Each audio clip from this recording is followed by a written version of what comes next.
Tentunya itulah yang disebut demokrasi. Jadi saya optimis bahwa dari rumah lembah akan ada rubah-rubah yang akan mengubah republik ini menuju politik yang bersih. Itu luar biasa.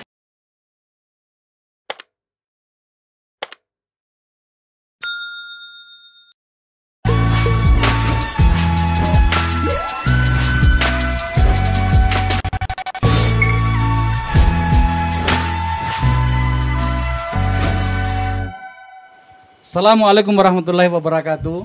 Waalaikumsalam. Akbar Faisal Unsensor, hari ini istimewa.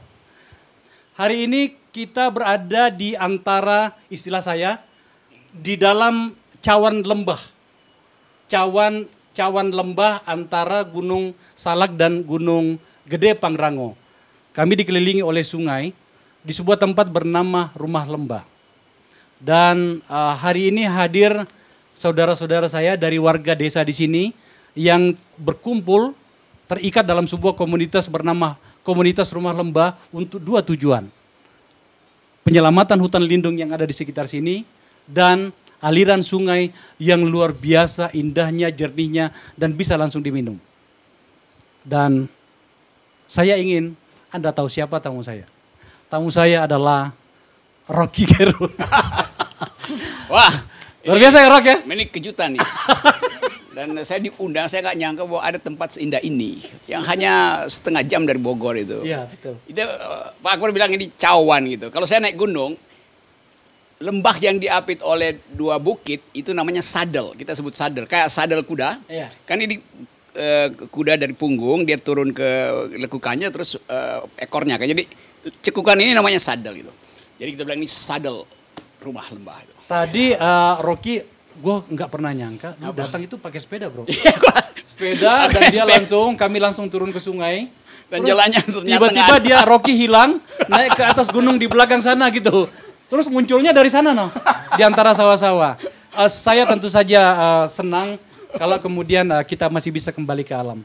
Jadi hari ini judulnya Kembali ke Alam, tetapi kita akan berbicara tentang demokrasi. Seperti biasanya siapa Rocky Gerung. Rock. Karena ini adalah edisi istimewa, kita berada langsung di lapangan bersama dengan warga di sini, saudara-saudara saya dari Desa Cinagara, Tangkil Cinagara namanya, Kecamatan Caringin. Kita akan berbicara, Rob, tentang kelanjutan dari riset Nagara Institute yang pernah kita bicarakan dulu. Kalau dulu itu Nagara mengangkat siapa saja calon dinasti politik yang akan maju sama pilkada. Hari ini hasilnya sudah keluar.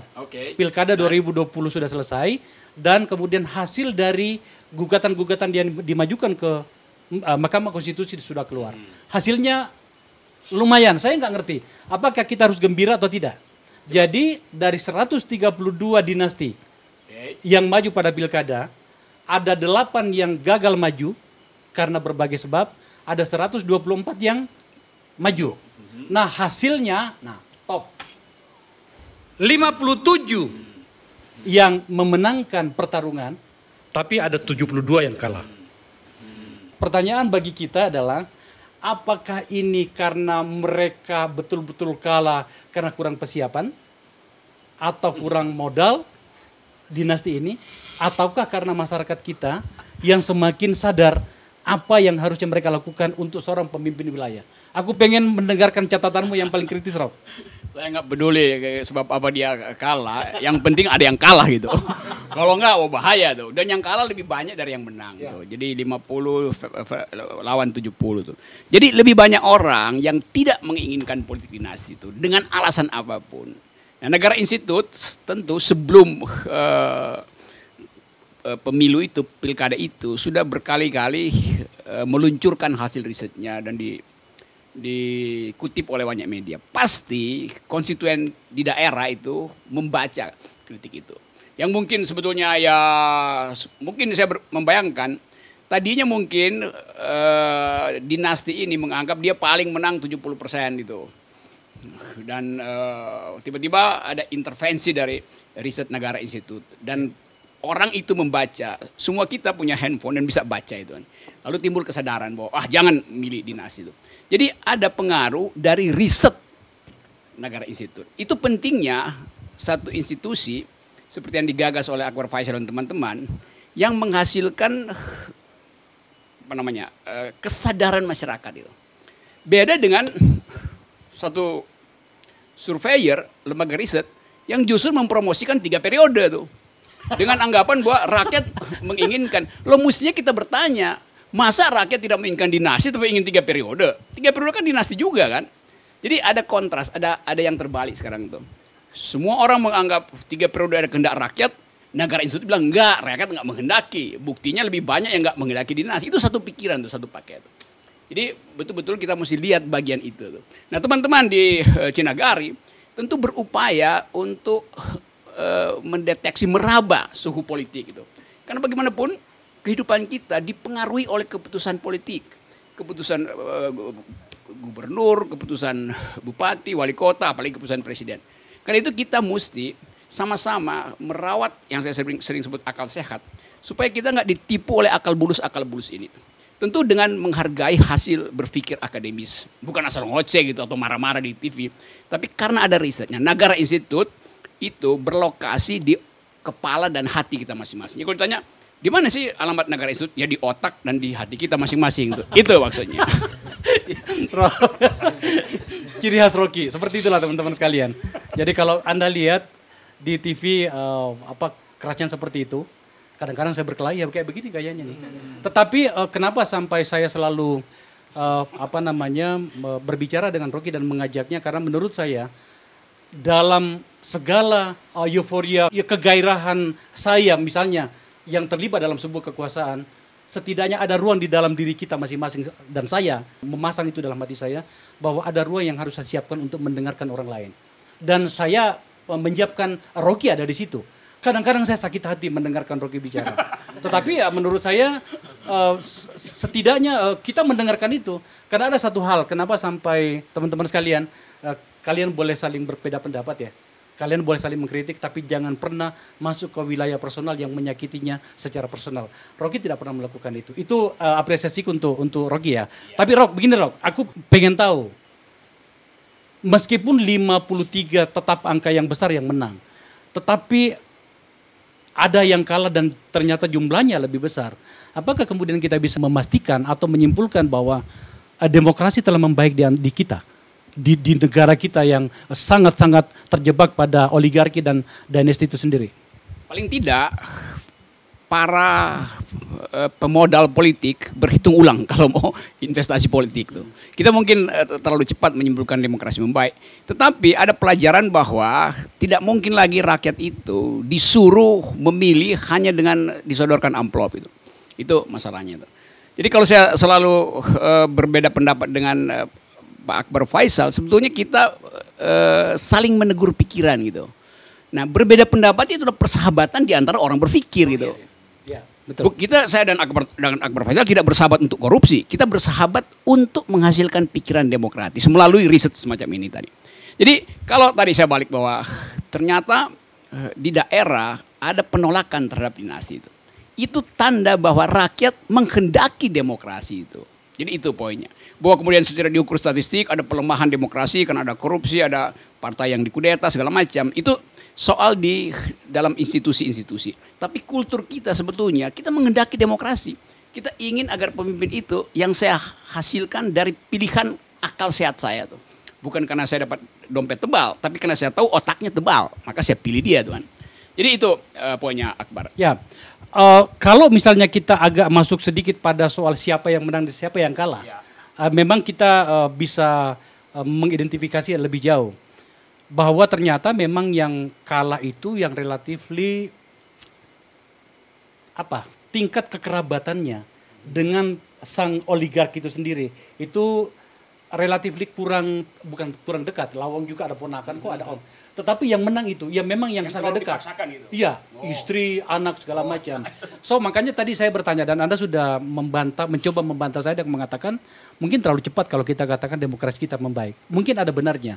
Cuman itu tadi, saya lagi-lagi tetap saja penasaran, Rob. Kalau pada periode yang lalu, itu yang kalah itu jauh lebih banyak, lebih sedikit dibanding yang menang. Ya. Yang sekarang ini yang menangnya yang sedikit. Maka kemudian kita harus membacanya seperti apa, Roh? Ya justru itu artinya pertahanan akal rakyat itu makin lama makin bagus itu. Kalau dia lihat ya kalau sepupu ya masih oke lah, nggak terlalu banyak yang mau dicuri. Tapi kalau langsung anak, istri, itu orang udah merasa wah bagian kita kemana nanti? Pasti jatuhnya ke calon yang paling dekatnya dulu kan. Jadi rakyat menganggap bahwa dinasti itu buruk. Karena itu dia mulai tentukan itu. Yang paling dekat dengan petahana itulah yang paling buruk. Karena dia langsung kan kayak kamu jadi gubernur baru atau wali kota baru ya. Kemarin ibu kamu tuh. Nanti adik kamu besok tuh. Jadi rakyat baca itu tuh dengan kesadaran bahwa ini artinya kong kali kong gitu. Jadi semakin kong kali kong, semakin dia gak akan terpilih tuh. Kan itu rumusnya kan. Kira-kira begitu. Ya. Makanya saya maju satu langkah, ini yang menarik. Saya dari tadi memikir-pikir ya, apakah saya ungkapkan kepada Rocky atau tidak. Bukan karena di Sulawesi Selatan kampung saya, tetapi saya membaca ada indikasi KPK dalam hal ini penegak hukum. Mungkin juga kejaksaan yang melakukannya, tapi kita tidak tahu. Sampai hari ini saya belum melihat kejaksaan bertindak lebih jauh dari apa yang dilakukan oleh KPK. KPK hari ini terkhusus di Sulawesi Selatan betul-betul mengidentifikasi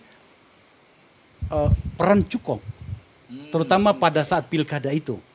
Hari ini KPK itu dari berita yang saya baca dan informasi yang saya dapat dari Sulawesi Selatan, itu para cukong-cukong pilkada di sana, mulai dari gubernur sampai bupati, itu sudah mulai dipanggil-panggilin. Ini memang pernah saya angkat dulu ketika saya masih di Komisi 3 dulu. Tetapi begini, saya mencoba menghubungkan apakah kemudian realitas yang tergambarkan pada riset kami, kemudian itu masyarakat mulai sadar, apakah juga ada peran penegak hukum di situ, sudah mulai masuk ke wilayah yang selama ini tidak pernah disentuh oleh penegak hukum? Itu satu kondisi baru yang juga KPK akhirnya atau penegak hukum dia berupaya untuk maksimalkan pengawasannya kan. Karena riset-riset begini, karena pikiran dari masyarakat. Jadi demonstrasi saya lihat juga bahkan anak SMA di beberapa kabupaten demo terhadap pemimpin daerah yang korupsi. Jadi KPK terpaksa mesti mengikuti ritme gerak dari masyarakat. Jadi kalau masyarakat ada di depan, masa KPK di belakang? Jadi KPK mendahului sebetulnya supaya terlihat bahwa ada kesamaan langkah antara protes rakyat dengan tugas KPK kan.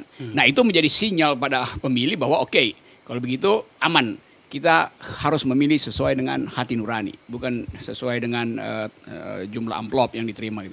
Jadi ini bagus sebetulnya, dan di desa ini misalnya atau di Kabupaten Bogor kan kita ingin agar supaya di setiap desa ada kelompok semacam ini nih, yang berinteraksi dengan pengamat yang mungkin dari luar tapi pikirannya sama, yaitu berupaya untuk menjaga agar supaya demokrasi tumbuh dari bawah, tumbuh dari desa. Jadi pertemuan semacam ini walaupun di lembah tapi dia berstatus gunung tinggi, karena kita bicara tentang politik yang bersih itu. Nah kalau kita melihat yang bersih, kita mesti ada di atas, baru kita bisa lihat yang kotor tuh. Kalau kita ada di bawah, kita nggak bisa lihat yang kotor kan. Apalagi yang kotornya ada di atas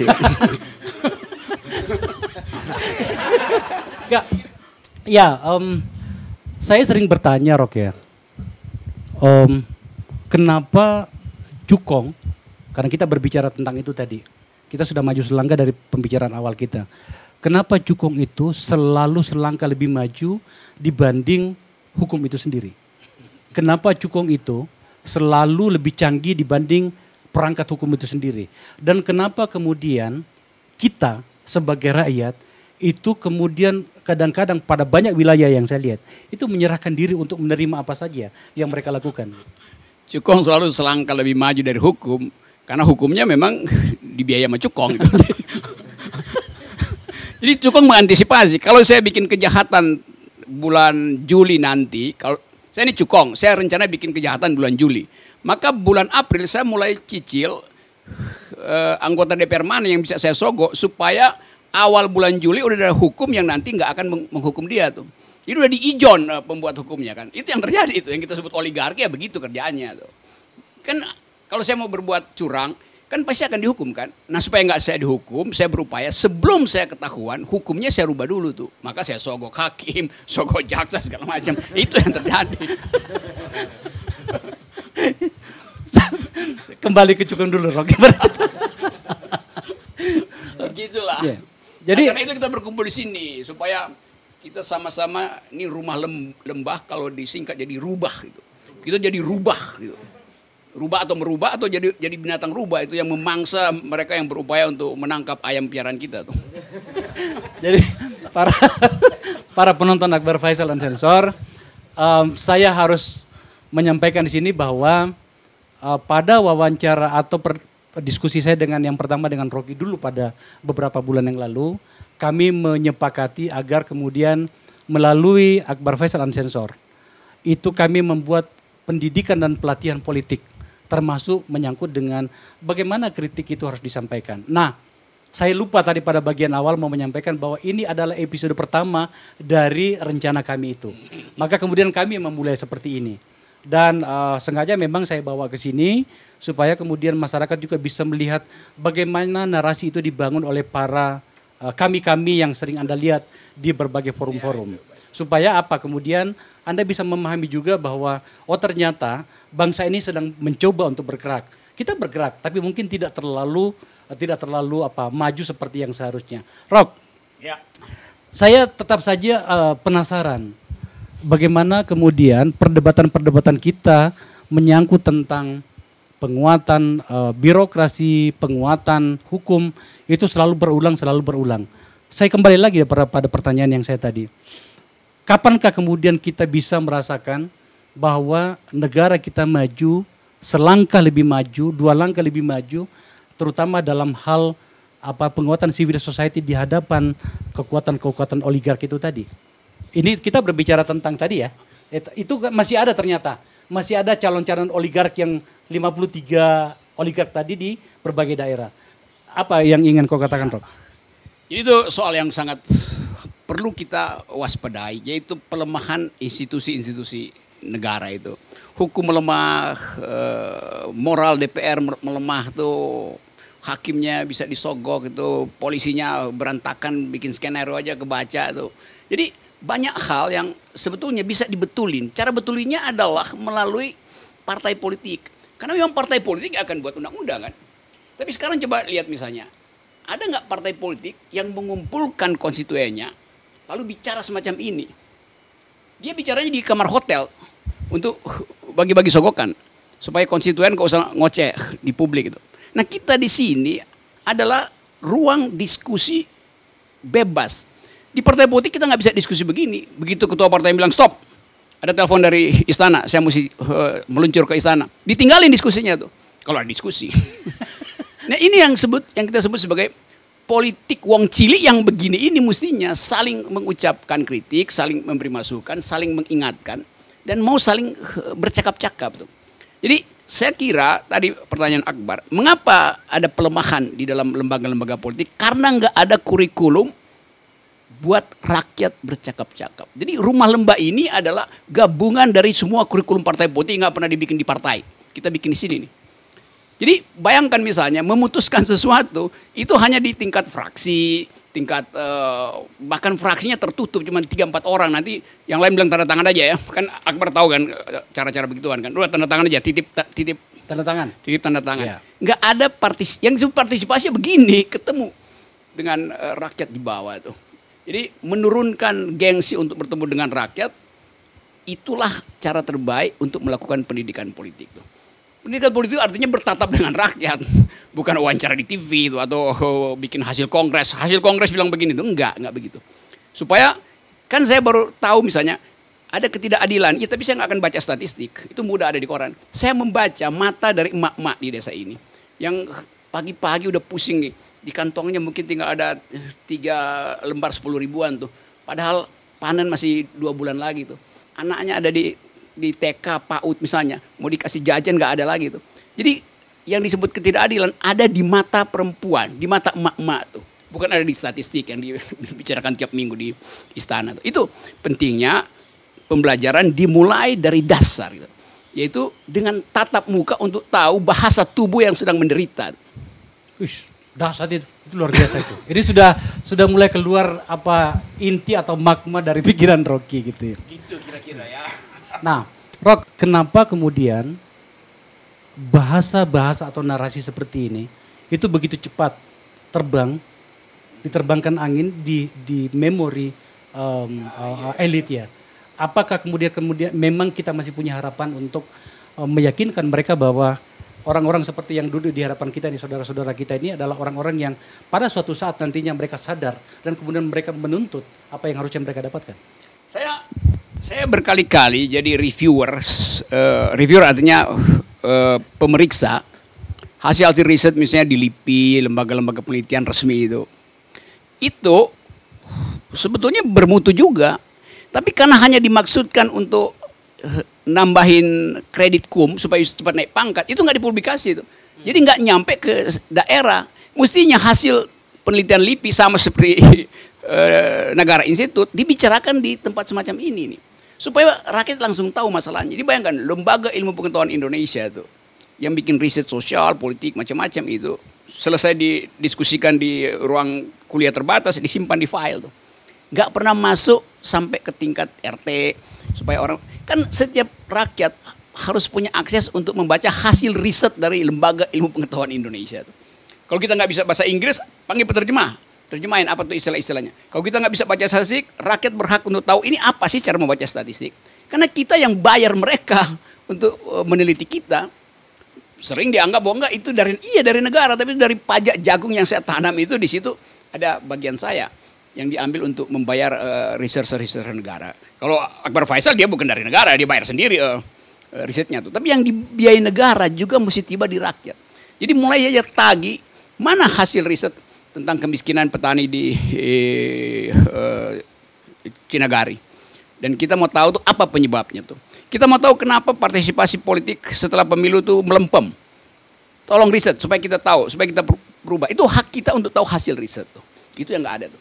Ada nggak pola atau formulasi yang bisa rekomendasikan kepada para pihak, terutama katakanlah kepada partai politik atau lembaga-lembaga pemerintah, bagaimana agar kemudian pikiran mereka itu bisa dipahami oleh masyarakat kita seperti yang sedang duduk di hadapan kita?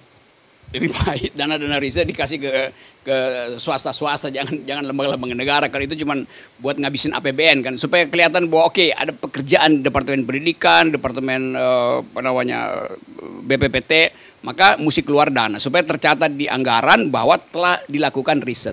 Padahal yang disebut riset itu mesti menghasilkan kebijakan.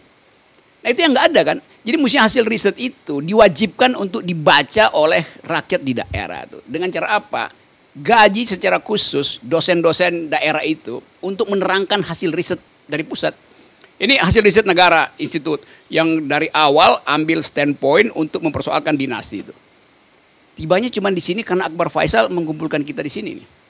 Sebetulnya negara bisa ambil ini untuk dipamerkan pada publik bahwa ini ada hasil riset dari Negara Institut tentang dinasti itu. Tapi misalnya Kementerian Dalam Negeri, mestinya pakai ini kan untuk menerangkan partisipasi politik. Tapi mungkin Kementerian Dalam Negeri berpikir kalau pakai itu nanti hasil riset dari partai yang saya dukung kalah di situ. Itu dia. Buka, kan? Saya tidak terlalu yakin, Rob. Saya tidak terlalu yakin. Yes. Makanya menurut saya kenapa sampai saya harus menanyakan itu karena begini. Narasi atau argumen yang dibangun oleh pihak elit, dalam hal ini pemerintah lah barangkali atau partai politiknya barangkali, begitu sulit dipahami oleh masyarakat, ya setidaknya pada masyarakat kita seperti yang di hadapan kita ya. Dia hanya dipahami oleh elit juga yang kemudian seakan-akan ada kesepakatan begini, oke, kita sudah saling memahami, lah terus apa selanjutnya? Itu kemudian terbang ditiup oleh angin. So pertanyaan saya tadi itu adalah bagaimana agar kemudian seluruh narasi-narasi yang besar di Republik ini itu kemudian juga bisa dipahami oleh masyarakat kecil. So, agak susah kan ada hierarki. Biasanya hasil riset mesti tiba di universitas dulu, nanti di file di situ, masuk perpustakaan. Padahal setelah 2 minggu udah kadaluarsa hasil risetnya. Nah mestinya, misalnya ini Negara Institut bikin riset tentang dinasti itu. Kita di sini dengar itu tuh. Lalu kita datang ke kelurahan. Kelurahan tolong undang sekda untuk bicara dengan kita. Nanti dia akan presentasi. Terus teman-teman di sini bantah dengan hasil riset ini. Minta dia terangkan. Kan Sekda biasanya ke Bangspol kan biasanya orang-orang pintar di situ kan. Iya, iya. Coba bandingkan. Nanti kita lihat dia gelagapan nggak menerangkan. Itu artinya dia juga nggak baca hasil riset. Lalu kita tegur dia tuh, Pak, kami lebih paham tentang keadaan demokrasi dari Bapak yang kes Bangpol yang sebetulnya cuma kasih wejangan-wejangan, bukan pembelajaran. Kami rakyat ingin pembelajaran politik dengan data kecil semacam ini. Dari situ kalau kita tegur dia dengan baik-baik, dia akan merasa oh, oke. Jadi watak dia muncul bahwa oke, dia pelayan masyarakat. Dia mesti dengar kepentingan masyarakat melalui hasil riset. Sehingga dia akan bilang pada camat, camat akan bilang pada bupati, bupati pada gubernur, gubernur akan kirim orang ke sini. Kita mesti mulai dari situ tuh. Itu yang namanya partisipasi dari bawah ke atas itu. Bukan nanti udah gampang nanti akan ada penyuluhan iya, tapi itu penyuluhan itu memang soal teknis saja, tapi soal yang menyangkut rasa kepemilikan kita terhadap bangsa itu mesti diomongin. Gak bisa sekedar penyuluhan. Itu namanya percakapan warga negara. Ngomong-ngomong, gue belum pernah dengar sikapmu tentang Pilkada serentak 22 atau 24, setuju yang mana? Saya menginginkan ada pemilu 2022. Kenapa begitu? Supaya kita cek apakah kekuasaan ini, terutama di daerah-daerah, masih satu pikiran nggak dengan rakyat. Kan itu mesti ada kan. Sebab kalau enggak nanti 2022 nggak ada pilkada, berarti pemimpin daerah itu ditunjuk langsung oleh presiden atau oleh menteri dalam negeri kan. Dan kita tahu bahwa menteri dalam negeri punya kepentingan untuk memelihara stabilitas yang tanda petik demi kepentingan kekuasaan. Sehingga rakyat harus tunggu sampai 2024 untuk mengucapkan protes. Kan pemilu pilkada itu kan protes kan. Nah selama 2 tahun ke depan itu kita nggak mungkin lakukan cek terhadap keadaan. Tapi kan kita bisa mengecek juga pada tahun 2024 nantinya. Itu artinya kita membiarkan tinggal mungkin 10% ingatan kita terhadap kejahatan hari ini. Korupsi hari ini. Kita mau ingat. Lain kalau negara ini bersih gitu. Oke kita justru karena nggak bersih kita mau tahu jangan-jangan di periode 22 ke 24 korupsi merajalela justru. Jadi kita harus curigai. Terpaksa kita mesti curigai karena setiap hari ada berita menteri korupsi itu. Kalau nggak ada korupsi bahkan 2030 pun saya setuju tuh. Tapi kita mau awasi maling setiap menit kalau bisa tuh. Jadi kalau bisa setiap menit ada pilkada tuh. Supaya kita awasi malingnya. Itu aja tuh, simpelnya begitu gampangnya. Rok, pertanyaan terakhir dari saya untuk bersama dengan warga kita di Desa Cinagara Tangkil, Kecamatan Caringan, Kabupaten Bogor hari ini. Luar biasa komunitas. Kapankah saya bisa mendengarkan Rocky optimis pada proses-proses demokrasi yang berjalan di Republik kita? Saya udah lama pesimis tuh, dan sekarang saya optimis. Karena saya ketemu dengan teman-teman yang di pojok nyempil di antara bukit ini, yang nggak tersorot oleh televisi, tidak mampu membaca akses internet segala macam, tapi mata teman-teman di sini, kemampuan teman-teman untuk menyerap pikiran-pikiran yang dianggap para pakar di sini, sebetulnya itulah yang disebut demokrasi. Jadi saya optimis bahwa dari rumah lembah akan ada rubah-rubah yang akan mengubah Republik ini menuju politik yang bersih. Itu luar biasa. Ini sudah kayak kolom pencapirnya Pak Harto. Tapi tidak apa-apa. Teman-teman sekalian, saya tentu saja bersyukur kita mendengarkan sebuah pikiran dari orang yang sering kita ikuti di TV ya. Rocky tidak selalu bersepakat dengan saya dalam banyak hal bahkan, tetapi saya selalu menyiapkan ruang untuk berbicara dengannya. Hari ini saya mengajak dia untuk ke sini agar kemudian Anda bisa mendengarkan sendiri bagaimana pikiran merdeka itu berkelindan di antara kita semuanya. Dan harusnya seperti itu. Rok, makasih ya. Oke. Ini sudah datang ke sini luar biasa. Saya senang betul karena saya dapat gizi makanan sehat. Ini ongol-ongol, Rok. Ongol-ongol. Ongol-ongol bikinan bini sendiri nih. Iya. Begini. Apalagi bikinan istri sendiri tuh. Pasti sehat, nggak ada istri yang mau racun suaminya. Dan dengan komunitas yang cerah, saya bisa amati bahasa tubuh teman-teman yang berupaya untuk menangkap. Kendati bahasanya mungkin agak tinggi, tapi kenikmatan untuk berbicara dihasilkan kalau konsentrasi ada. Kan bisa saya ngomong di kalangan pakar tapi semuanya begini nunduk main handphone segala macam. Itu artinya nggak ada pesan yang memberi nyampe. respon yang cukup Nah, untuk itu responnya. itu. Ya. Terima kasih sekali lagi. Makasih ya. Pemirsa, sampailah kita di akhir acara diskusi pendidikan, politik, sosial, budaya, dan lain-lain antara Akbar Faisal dan Rocky Gerung. Seperti yang Anda tahu semuanya, saya tidak selalu bersepakat dengan dia, tetapi sikap saya adalah selalu membuka ruang untuk mendengarkan siapa saja, dan terkhusus kepada Rocky, saya selalu memberikan ruang agar kemudian pikiran-pikiran merdeka saya yang bermartabat masih bisa saya rawat. Terima kasih telah menyaksikan Akbar Faisal Unsensor. Terima kasih sekali lagi. Wabillahi taufiq wal hidayah. Assalamualaikum warahmatullahi wabarakatuh.